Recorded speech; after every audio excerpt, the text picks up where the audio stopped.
Барнаул. Әлеге шәһәр исеменең килеп чыгышы турында төрле фикерләр яши, ләкин шунысы бәхәссез. Бу татар төрки атамасы. Иң киң таралган версияләрнең берсе Себер ханы Барынның авылы дигәнне аңлата. Барынның авылы, ягъни шуннан Барнаул килеп чыга. Ләкин шәһәрнең татарлыгы бүген күбрәк шул исемдә генә сакланган. Алтай крае башкаласы Барнаул шәһәрендә 1000 ярымлап татар яши.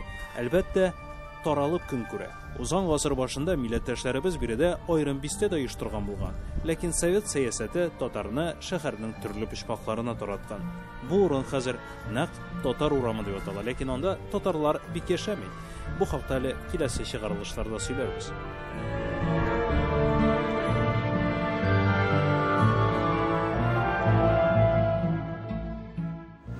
Шәһәрнең үзәгендәрәк яшәүче 95 яшьлек карт Зөфәр Латипов әле күптән түгел генә татарлар бер тирәдә яшәргә тырышты ди.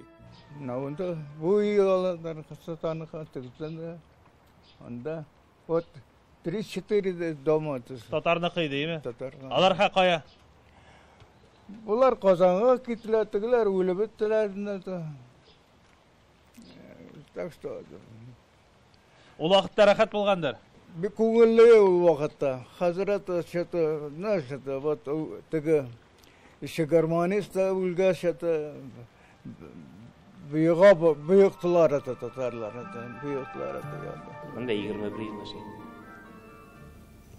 Менә безгә дә татарча сөйләшкә бер кеше якында.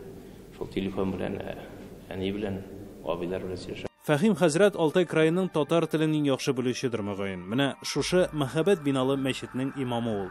Бу мәчетне татарлар салдырта, ләкин милләттәшләребез гыйбадәтханәгә йөрергә ашыкмый. Татарлар да менә битендә шушы динне башлаган чагында Барнаулда татарлар үзләренең сүзләрен әйтәләр беренче барабер. Алтай краенда татарларның проблемалары шактый. Телне начар беләләр.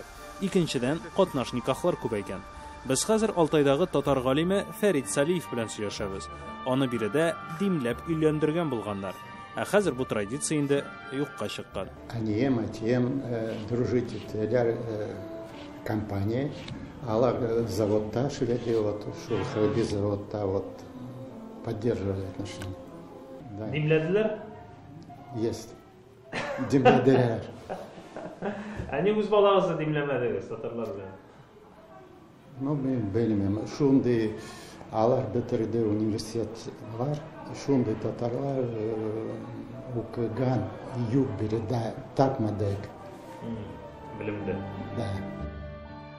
Бүген татарны Сабан туе берләштереп тора булса кирәк.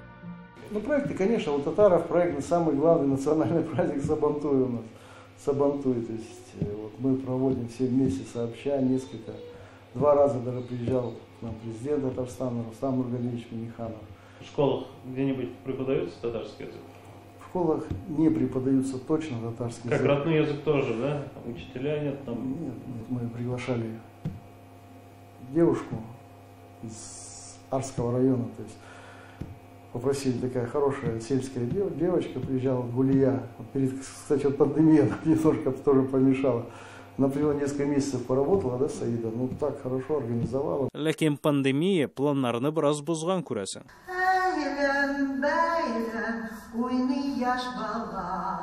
Татарларны биредә татар милли мәдәни мөхтәрияте берләштереп тора.